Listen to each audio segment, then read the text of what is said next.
ये कथा तारा रानी की बहुत ही आवश्यक है। और बात ना करे कथा में, प्लीज बात ना करे, बात नहीं की जाती है।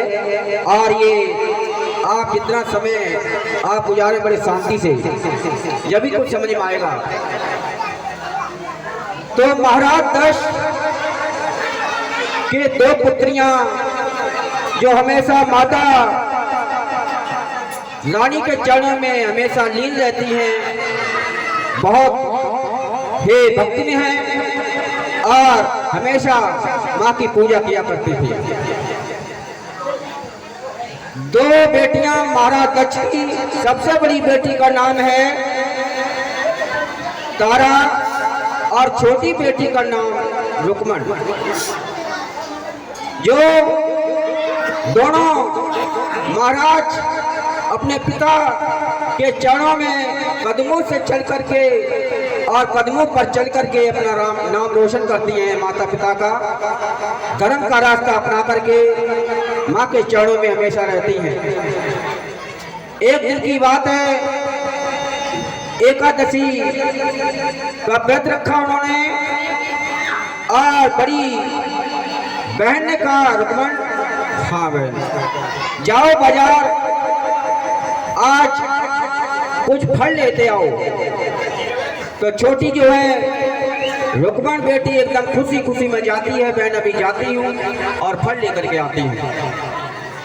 बाजार जाती है और छोटी बहन चलते चलते बाजार में कुछ फल की दुकान पर तो नहीं पहुंच पाई। एक रास्ते में मांस की दुकान मिल जाती है और उसका मन ललचा उठता है क्योंकि भूखी थी। और उसने न सोचा न समझा और वहां पर मांस खा लिया। ये होते हैं ना बेसन के पकौड़े, मछली के क्या होते हैं ये। वो नादान बेटी अब वो जो थी वो गलती कर बैठी। इधर बाजार से आने में देर हो जाती है और जब देर हो जाती है तो चिंता सताने लगती है कि तारा को अभी तक रुक्मण लौट के नहीं आई, क्या बात है।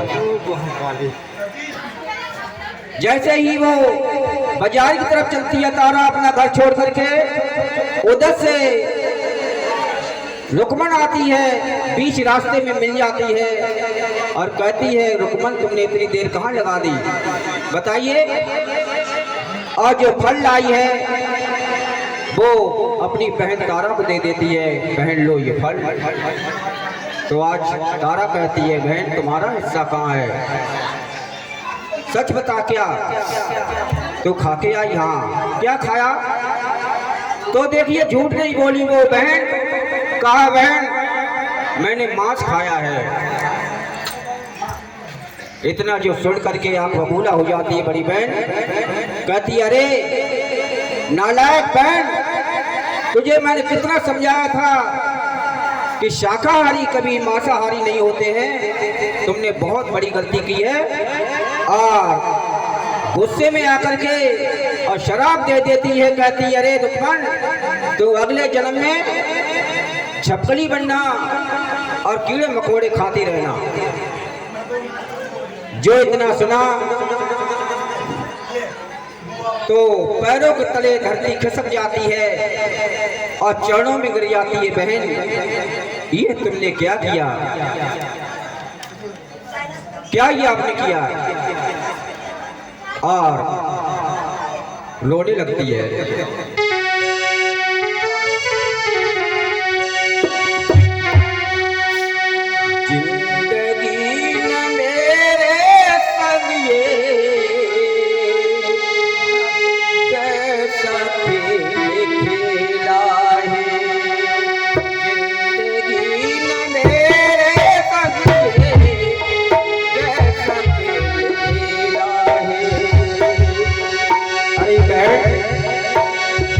क्या किया, आपका शराब वापस ले ले।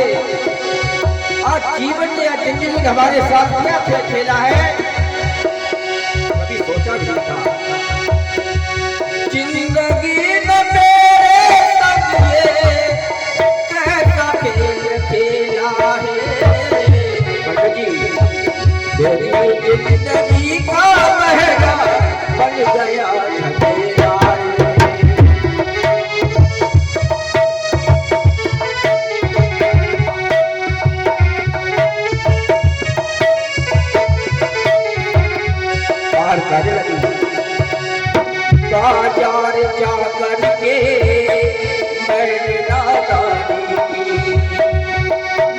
कर दो अब तुम तारा, ये चीजें खानी थी।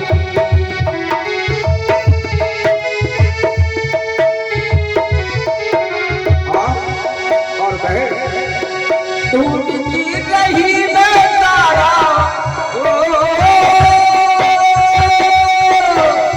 ढूंढती रही मैं पहरा, न मिला कहीं अकेला है।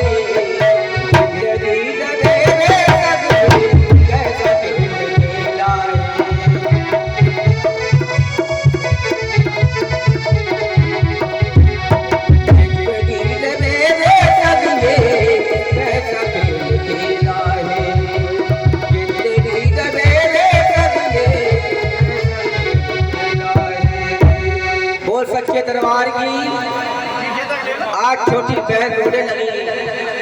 अरे बहन ये शब्द वापस ले ले, मैं अपनी गलती को मानती हूँ, स्वीकार करती हूँ। बहन अब आगे तारा के रही टकरा, मुक्ति का पूछने लगी तारा से वो उपाय। अरे बहन कोई तो उपाय होगा जिससे हमें मुक्ति मिल जाए। तारा कहने लगी तुम धीरज धरो, अब होता क्या पछताए, और लिखी विधाता की नाम मिटे कोई बेट सकेगा। अब जो लिख दिया है तो कभी नहीं हो सकता है। जो कुछ लिखी विधाता ने होनी बड़ी बलवान है, अगले जन्म में तुम बहना करना चाहिए और बलिदान है। एक उपाय है बहन। तो कहने लगी बहन जल्दी बताओ क्या उपाय है। तो कहने लगी अगले जन्म में जब तुम छपकली बन जाती हो, मुंह से निकली हुई गोली, मुंह से निकली हुई बोली और बंदूक से निकली हुई गोली और कमान से निकला हुआ तीर कभी वापस नहीं आता है। अब बहन ये जो मैंने कह दिया वो अटल है। अब तुम त्याग और बलिदान करना, कोई परोपकार करना, गरीबों को ऊपर उठाना, गरीबों की मदद करना, ये तुम्हारा काम है। और हो सके तो बलिदान अपना कर देना अपनी जान का, और वो जो बलिदान तुम्हारा पाप पुण्य जो पुण्य में बदल जाएगा पाप। इधर रुक्मणी छपकली बन जाती है और इधर क्या होता है कि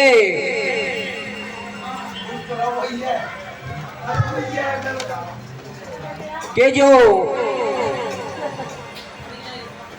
इधर महाराज स्पर्श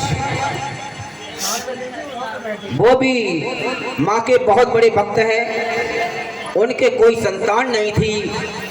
अब कहते हो माँ हमारे पास सब धन और दौलत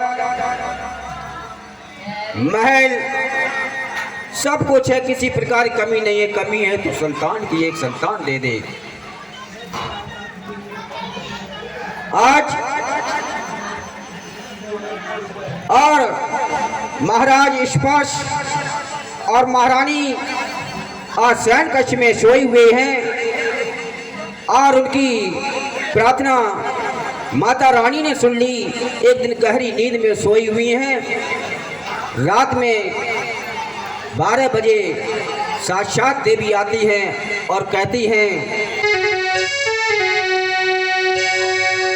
सुनो लली मैं कहूँ भली, अब खुशियाँ आने वाली हैं और तेरी कोख से ओ बेटी दो बिटियाँ ने। अरे राजा स्पर्श के हाँ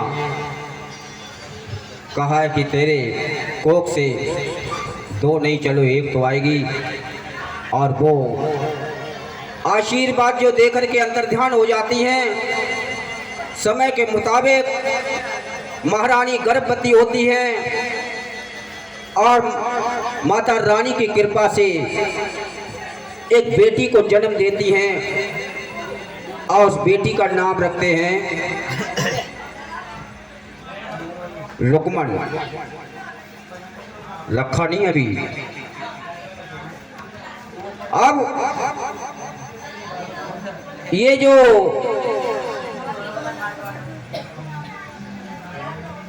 इससे पहले मैं आपको बता दूं कि गुरु गोरखनाथ के आश्रम में एक बहुत विद्वान एक उनका शिष्य था। वो तप कर रहा था, बगल में कमंडल था, उसमें जल भरा हुआ था और चिमटा भी रखा हुआ था। आंखें बंद हुई थी। इधर कपिला गाय आ जाती है, बहुत प्यासी है। उस कपिला गाय ने वो कमंडल में मुंह डाल करके जल पी लिया। इधर आंखें खुलती हैं और आंखें जब खुलती हैं तो उसने कपिला गाय को चिमटे से बहुत मारा और जब कपिला गाय को मारा तो इधर गोरखनाथ को पता लगा कि तुम्हारे शिष्य ने ऐसा काम किया है। तो उन्होंने उस अपने शिष्य को भला बुरा कहा और अपने आश्रम से निकाल दिया। जब निकाल दिया तो एकदम चिढ़ने लगा अपने गुरु से और कहा, गुरु इसका बदला मैं अवश्य लूंगा। कपिला गाय को मारा, ये पाप होता है। उन्होंने गुरु गोरखनाथ ने आश्रम में एक यज्ञ किया। उस यज्ञ में खीर बन रही थी रसोई में, और रसोई में जब कोई नहीं था तो जो छपकली बनी हुई थी, जो तारा रानी ने कहा था, अरे तारा ने कहा था, अरे रुक्मण जब तू कोई त्याग और बलिदान करेगी तो तू पुनः मानव योनि में आ जाएगी, पुनः मानव योनि में आ जाएगी। और वो याद रखी रही। इधर उस गुरु गोरखनाथ का जो शिष्य था उसने एक विशाला सर्प मौका देख करके उस खीर में डाल दिया। किसी को इस बात को पता नहीं थी, केवल जो छपकली थी वो देख रही थी। और उसने कहा, आज याद आ गया तारा का जो वचन था कि बलिदान करने से मानव योनि में पुनः जन्म होगा हमारा। इधर जैसे ही खीर के पास कुछ लोग आए तो मौका देख करके वो न्यौछावर कर देती अपने प्राण और खीर में गिर जाती है। त्राय त्राय हो जाती है कि खीर एकदम खराब हो जाती है। कहते हैं कि छपकली ने तो नाश कर दिया है, हमारा यज्ञ को भंग कर दिया है। नाना प्रकार की छपकली को भला बुरा कहते हैं। और फैसला किया कि इस खीर को कई गड्ढे में डाल दिया जाए जिससे कि कोई जानवर ना खा सके और नुकसान ना हो। ऐसा ही किया। जैसे ही खीर को उड़ेड़ा तो देखा एक विशाला सर्प मरा हुआ उसमें पड़ा हुआ था। अब वहां के जो विद्वान थे उन्होंने कहा कि ये छपकली ने तो हमारी जान बचाई है, क्योंकि इसने अपना बलिदान किया है, नहीं तो अनर्थ हो जाता। आज वहाँ के ऋषि मुनि और गुरु गोरखनाथ से प्रार्थना करते हैं कि हे जगत पिता, इस छपकली को पुनः योनि मानव दी जाए और तीसरे जन्म में जो अभी हम बता रहे थे महाराज स्पर्श के यहाँ एक बेटी के रूप में जन्म लेती है। और जब जन्म लेती है तो बड़े खुशी होते हैं महाराज स्पर्श, देश विदेशों को निमंत्रण देते हैं, बड़े राजा महाराजा आते हैं, नामकरण होता है और ज्योतिषियों बुलाते हैं, ज्योतिषियों कुंडली निकालो हमारी बेटी की। और जो कुंडली देखी तो भौचक के रह जाते हैं, गर्दन नीचे झुका लेते हैं। राजा स्पर्श कहते हैं क्या बात है ज्योतिषियों, बताइए। ज्योतिषी कहते महाराज क्या बताऊं, ये बेटी अगर तुम्हारे राज्य में रहेगी तो अनर्थ कर देगी। क्या होगा, इसे मार दिया जाए। राजा स्पर्श बहुत गुस्से में आ जाते हैं, कहते अरे मूर्खो, मैंने तुम्हें बुलाया था कि हमारे बेटी का नाम रखना और तुम इसे मारने कहते हो, ऐसा कभी नहीं हो सकता है। बोला यही होगा। आज राजा स्पर्श रोकर के कहने लगे, हे माँ तूने ये क्या किया, पहले तो हंसाया और फिर तूने मुझे रुलाया, ऐसा मेरे साथ तूने क्यों किया है।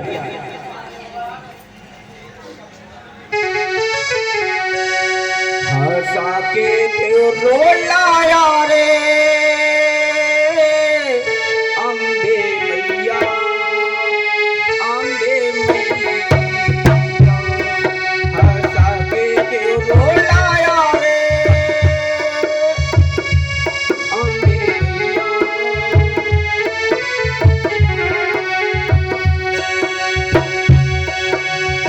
रोके रुकेला आँख से आंसू उमड़ उमड़ के, रोके रुके ना आँख से आंसू उमड़ उमड़ के बरसे रे।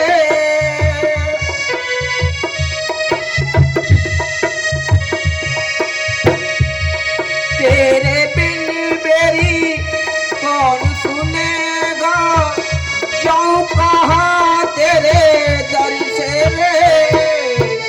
रूठ गई क्यों हमसे माँ तू, रूठ गई क्यों हमसे माँ तू, बता दे रे अम्बे मैया, ओ अम्बे मैया, अम्बे मैया, अम्बे मैया।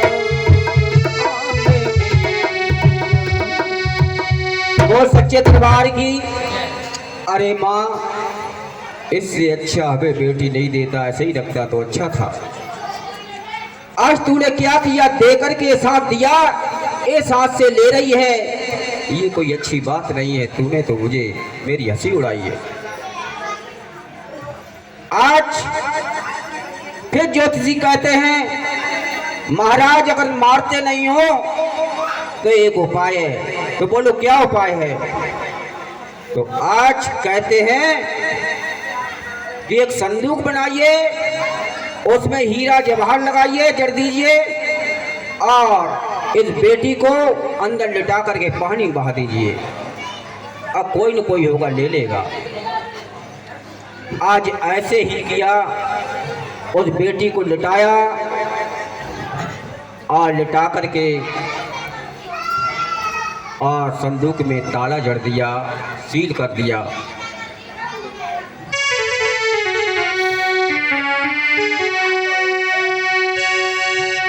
तूने कैसा गजब मार ढाया, मेरी बेटी को जली में बहाया।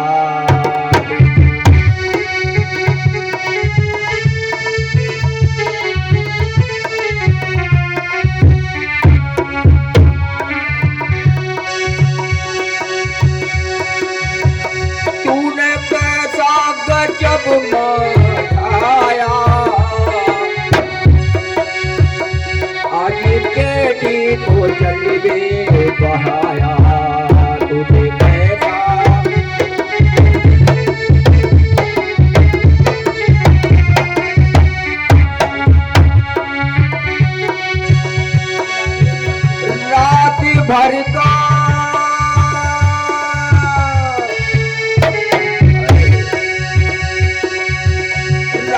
भर का है पैमा अंधेरा,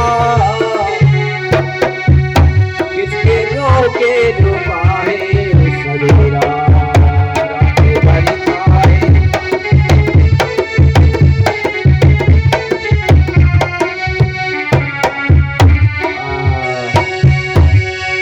आज हे माँ, तूने मेरे ऊपर कैसा गजब ढाया, कैसे सितम ढाया तूने।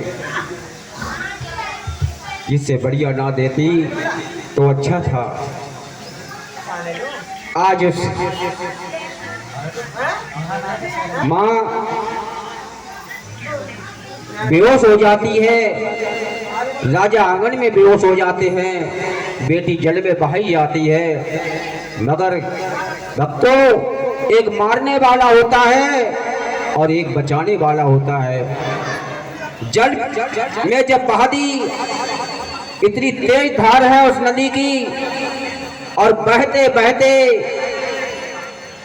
एक महापुरुष, महासज्जन उस नदी के किनारे अपनी झोपड़ी बना करके रहता था। और वो भी माँ का बहुत बड़ा भक्त था। उसने भी अपनी अर्जी डाल दी थी माँ के चरणों में, माँ हमें धन दौलत मत देना, मगर कोई एक संतान दे देना।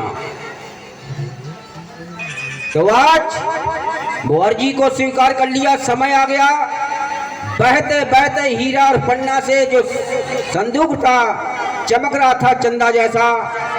और जैसे ही नजर पड़ी उस महापुरुष की, और जो कूद पड़ा नदी में और निकाल के ले आया।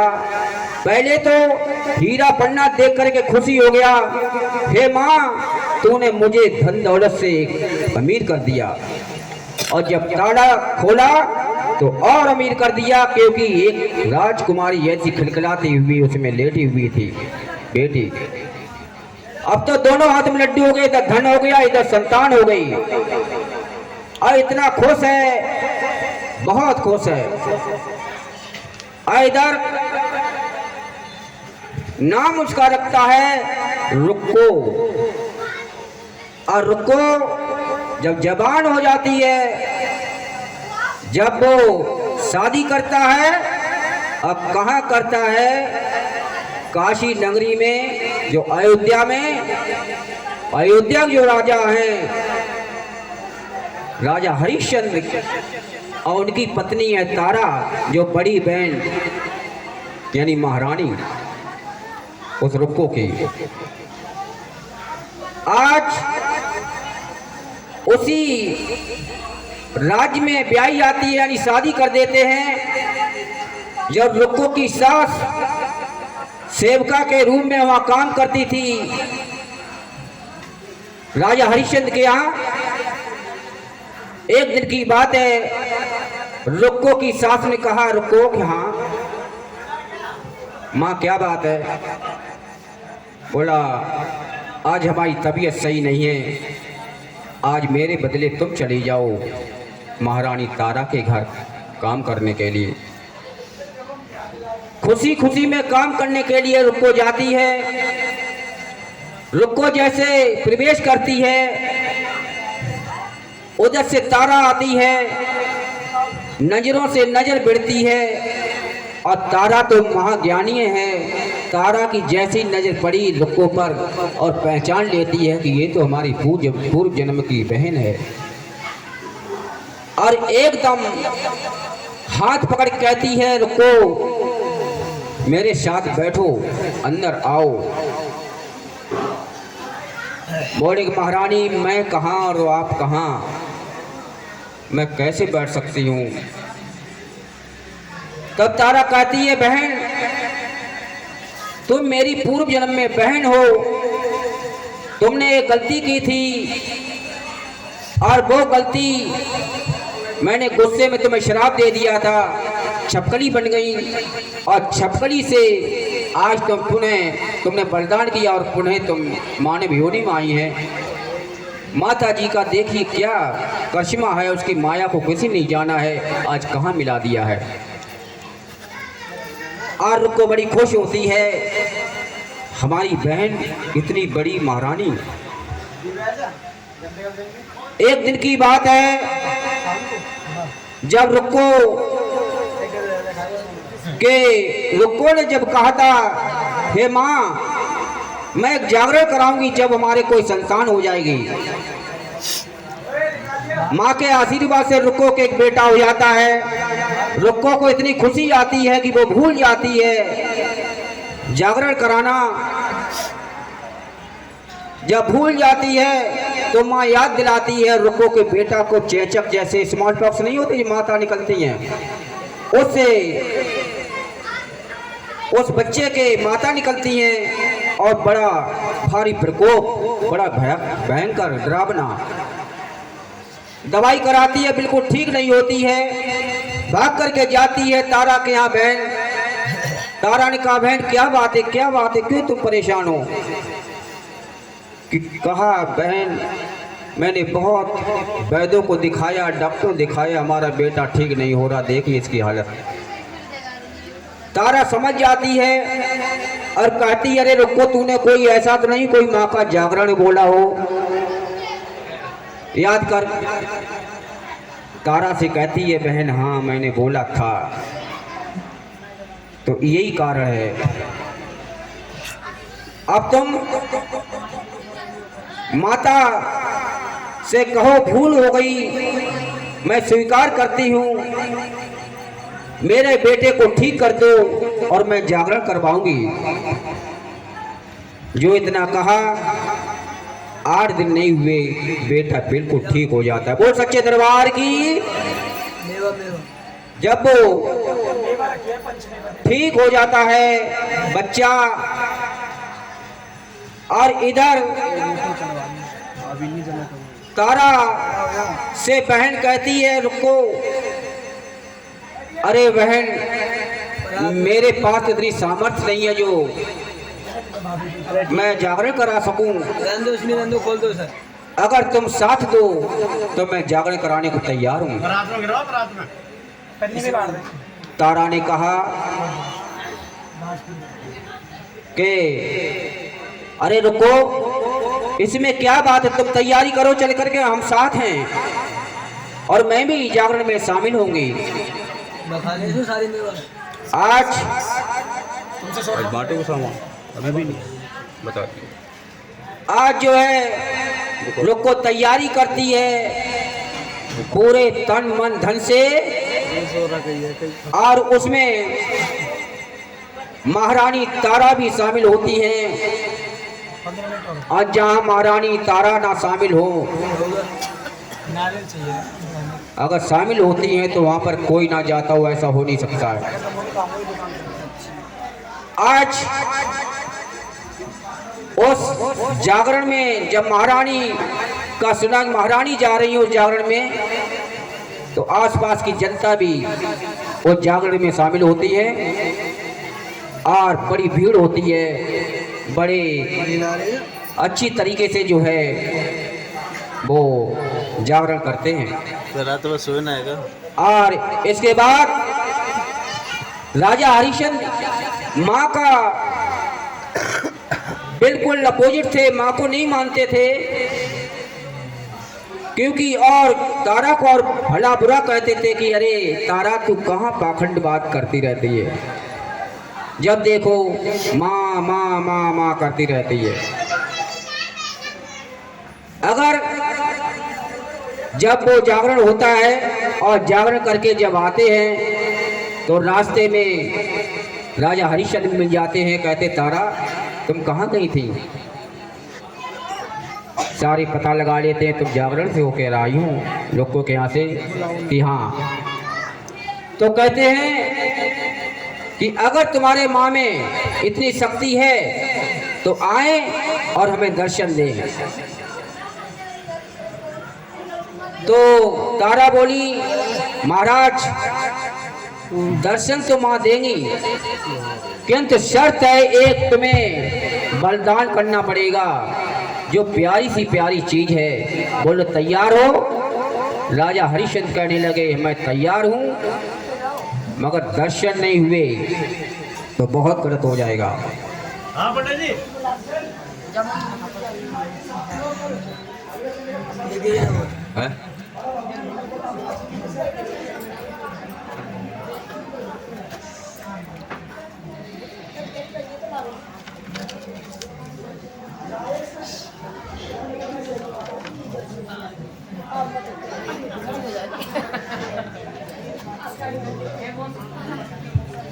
Pasaré ko eh. Ano ka? Di होएगी ये ना ये तो उत्तराखंड जाएंगे जगह वाले अंदर ही होगी होगी ना और थोड़ी और है थोड़ी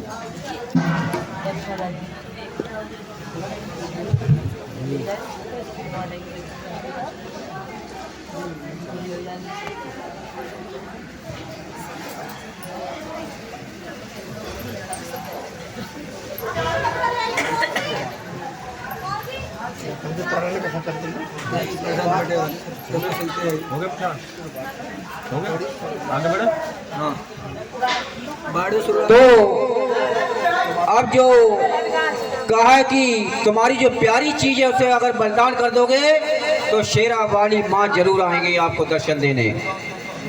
तो राजा हरिश्चंद्र क्या करते हैं, अपने बेटे को बलिदान कर देते हैं।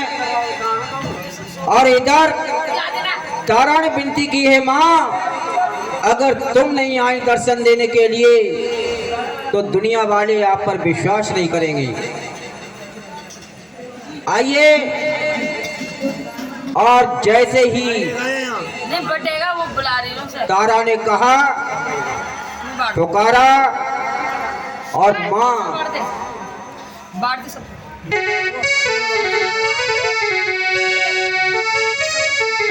कहने लगी तारा, ओ जंगल के राजा मेरी मैया को लेकर आजा। ओ जंगल के राजा मेरी मैया को लेकर आजा।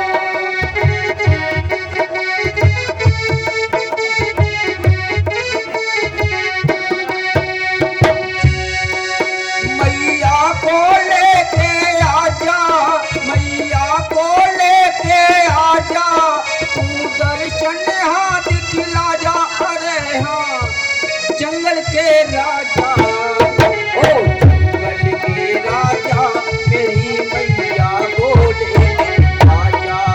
ओ जंगल के राजा मेरी मैया को लेके आजा। ओ जंगल के राजा मेरी मैया। वो सच्चे दरबार की दो शब्द बोले तारा रानी ने। इधर शेर पर सवार होते हुए चंदा सा मुखड़ा चमकता हुआ फिर भी आ जाते हैं। और इधर राजा हरिश्चंद्र खड़े हैं और इधर खड़े हैं माताजी। इधर तारा खड़ी हुई है, उधर रोहतास पड़ा हुआ है। और जैसे ही तारा रानी ने पुकारा और हरिश्चंद्र और शेरा वाली माँ की नजरें एक दूसरे से भिड़ी तो भौचक के रह जाते देख करके वो राजा हरिश्चंद्र, अरे तारा सच में तू तारा है। तारा का मतलब होता है भक्तों तारने वाली, उठाने वाली, घर को चलाने वाली, उसे तारा कहते हैं।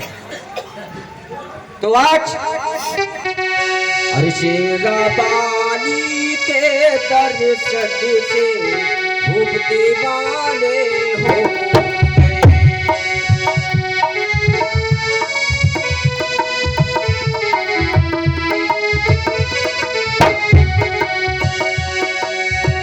भूप दीवाने हो गए, भूप दीवाने हो गए, भूप दीवाने हो गए, भूप दीवाने हो गए।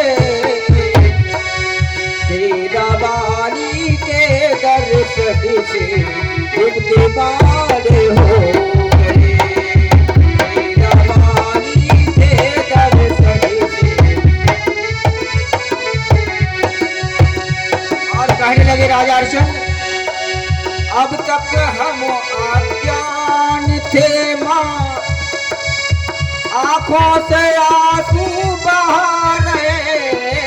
अब तक हम अज्ञान थे माँ, आंखों से आंसू बहा रहे।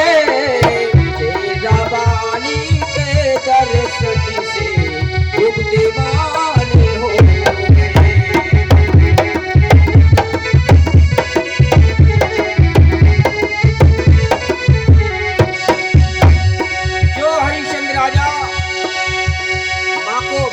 कहता था, देखिए सर झुका करके नमस्कार करता। शेरा बानी के दर्शन से खूब दीवाने हो गए। चरणों में शरीर को झुका कर, चरणों में शरीर को झुका के नैनों से आंसू बहा रहे।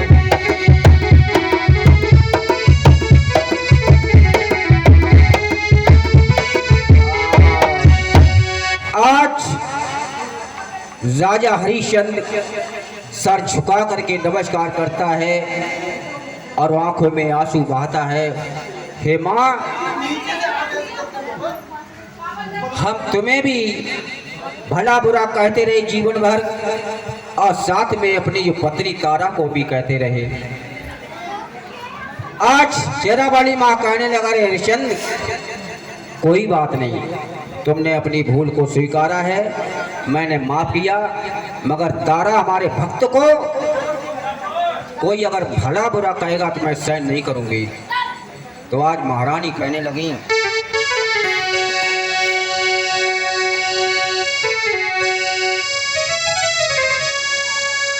कसौटी साफ कहती है कि पीतल है या सोना है।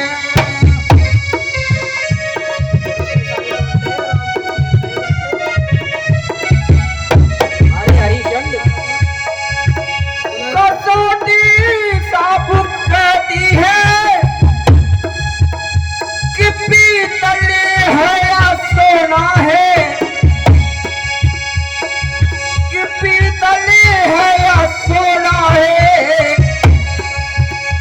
तुम्हारी रानी जो तारा, अरे हरिश्चंद्र, तुम्हारी रानी जो तारा असल में असली सोना है। तुम्हारी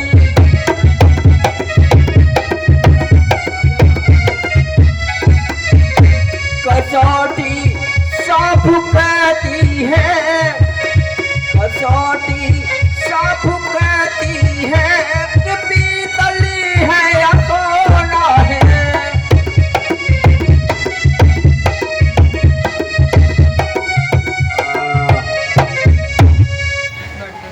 संत को संत ही पहचानता है, भक्त को भक्त ही पहचानता है, सभ्य आदमी को सब ही पहचानता है। न हंसियां उड़ाने वाले दुनिया के मिल जाएंगे।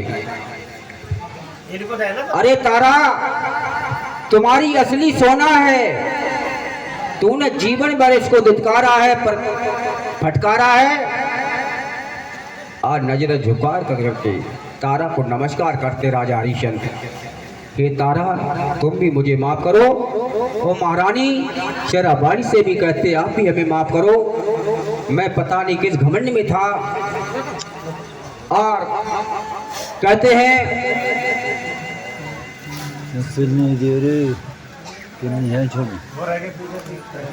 कहते हरिश्चंद्र से वरदान मांगो।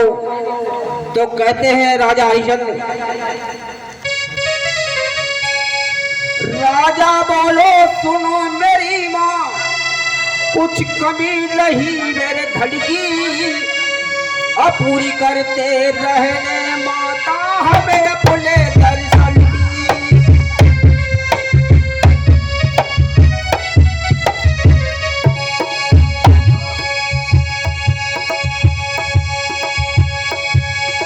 राजा बोला सुनो मेरी माँ, कुछ कमी नहीं मेरे धड़ की, और पूरी करते रहना माता हमें अपने दर्शन की, और पूरी करते रहना माता हमें अपने दर्शन की।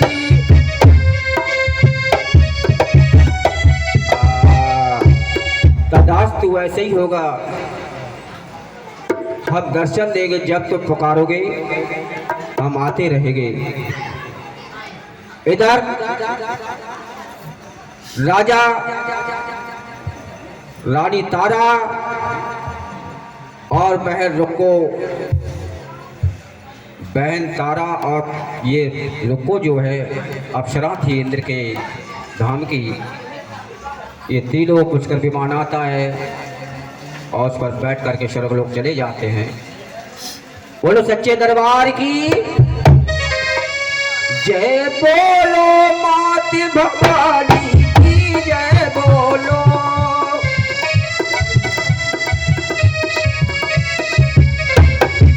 जय, बोलो शेरा वाली की जय, बोलो जय, बोलो दुर्गा मैया की जय, बोलो जय, बोलो अम्बे मैया की जय, बोलो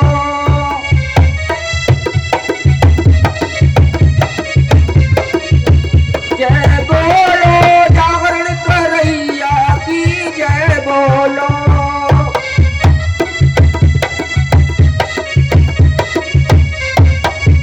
जय, बोलो सारे भक्तों की जय, बोलो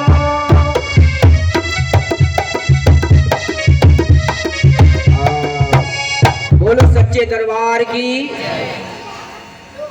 कथा कभी समाप्त नहीं होती, विराम लगती है। कल हमारी दादरी में होगी और आपसे निवेदन के देखिए जो जो जागरण करवाते हैं, पता नहीं कब से तैयारी करते होंगे, एक एक पैसा पाई पाई जोड़ करके। कोई लाखों में ऐसा कोई सितारा होता है जो ऐसे कार्यक्रम कराते हैं और आप लोगों को इकट्ठा करते हैं। और आपसे निवेदन है, किसने अच्छा गाया, किसने अच्छा बजाया, इस पर ना जाएं, क्योंकि माँ तो भाव की भूखी होती है, ये नहीं देखती अमीर है गरीब है। बस हाथ जोड़कर निवेदन हमारे स्टाफ से, किसी प्रकार की कोई गलती बन गई हो, हम सारी गलती हमें माफ कर देना, और कभी मौका मिलेगा जरूर बुलाना। बोलो सच्चे दरबार की। धन्यवाद।